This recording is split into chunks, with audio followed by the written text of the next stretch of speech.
What's up, everybody? Welcome back. Today I'm going to be working on getting the dash out so I can get it prepped and ready to be flocked. I got my new A-pillar in. The old one had a giant hole from the gauge pod that was on there last time. I'm moving the gauges to the center so it'll just look nicer to me. I did also get in my new sun visors. I got them in black. They are for the newer WRX and STI. They do fit in the old models. You will have to use the old hardware and make some small adjustments. You won't have power. They have little lights on the inside where the mirror are. The old ones don't have that. So yeah, let's get to work. I really got to clean up the garage to make some space in here for the flocking. So last time, we did get the entire front end done, all except the windshield banner. But I'm sort of feeling like the front is too blacked out. So I did order new fog light covers in the stock color. They don't have any holes in them. I do have the ones with the fog light holes, which I'm probably gonna run on the passenger side.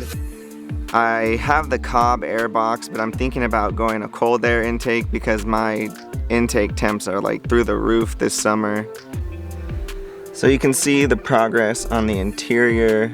I've done a suede on the roof.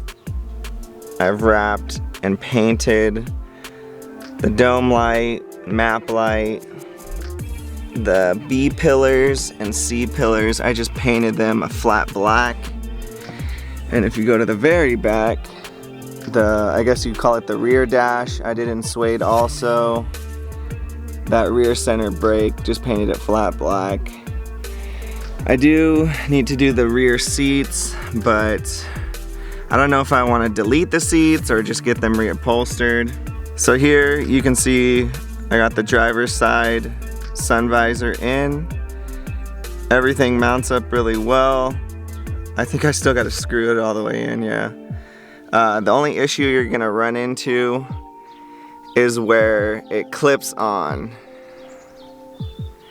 As you can see, it's pretty far off. So I'm just gonna trim the old one, so it's gonna be hanging on just barely, but enough to hold it up and out of the way. And lastly, we're gonna be working on getting the dash out. I've already got everything, for the most part, unhooked, just a few nuts and bolts I gotta take out everything out of the center console so I can get my gauges put in. So good thing it's early in the morning because I got some work to do. So next week I'm gonna be working on the back end of the car. Goals for that will be putting on the new exhaust, the diffuser, the taillight vinyls, some carbon fiber pieces, finishing up the pinstriping, and I believe that's it. The car is slowly coming together. I think I'm gonna have it done in time. What is up, everybody?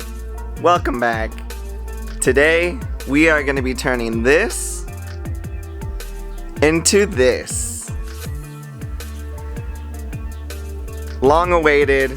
We're gonna be flocking the dash, the A-pillars, the center gauge. Last night I was able to take out the dash. It did get really dark, so I didn't really film anything. I'll show you guys what the car looks like now. Okay, so here's the car without the dash installed. You will have to take apart the whole center console. I started from we're pretty much right here where the e-brake starts. You're gonna have to do the part where the shift knob is, going all the way up. There's gonna be a few hidden bolts behind everything.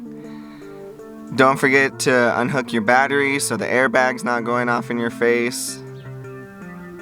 You're gonna have a little top piece above the dash you'll have to take out first.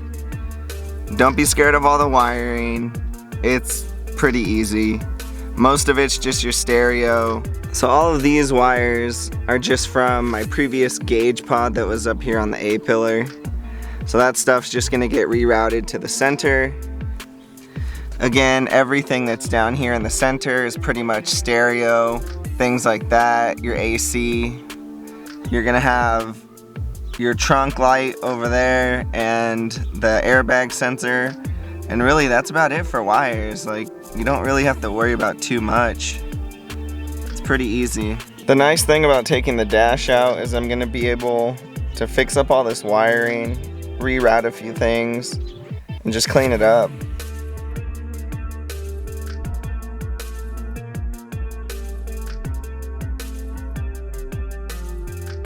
So now that the dash is out, I'm just gonna remove the vents, clean it up with some alcohol, and get ready to start laying some glue. We get this thing flocked.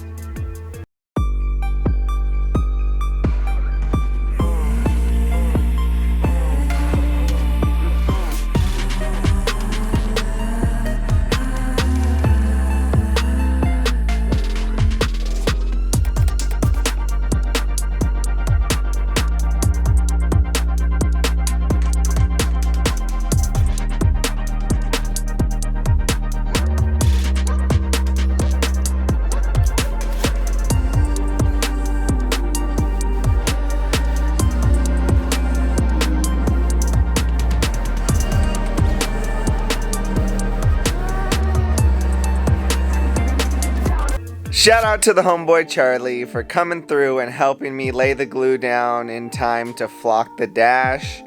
I've gotten the A-pillars done, the gauge pod, everything's done. It's already been 3 days, I've let it dry, and I've already installed it, so let's go take a look. This is what it looks like for the aftermath. So the kit comes with a ½ pound of flock and a can of glue. I did buy 3 pounds of extra flock and an extra can of glue, which you really don't need. I still have a full pound left and the extra can of glue. I was able to do the dash, the A-pillars, and the center gauge, and I used a whole lot of everything, so probably just don't buy that much. So everything's done and put back where it should be. Well, except down here. I still need to rewire my battery cable for the sub and a few other wires, but center console's back in, dash is flocked, gauges are in and wired, pillars good to go. I put the access port over there now, new phone holder. Just really need to clean things up. Alright, so that's it for this one, guys. I'm still waiting on my matching seat for the passenger side, and all I need to do is button up the rest of this stuff down here, get my bung welded onto the downpipe for the AFR sensor, and I want to say that's it for the interior. Then I can get working on the back of the car, and hopefully I can get it clay barred, waxed, polished, get it ready for the show. We'll see you on the next Prepisode.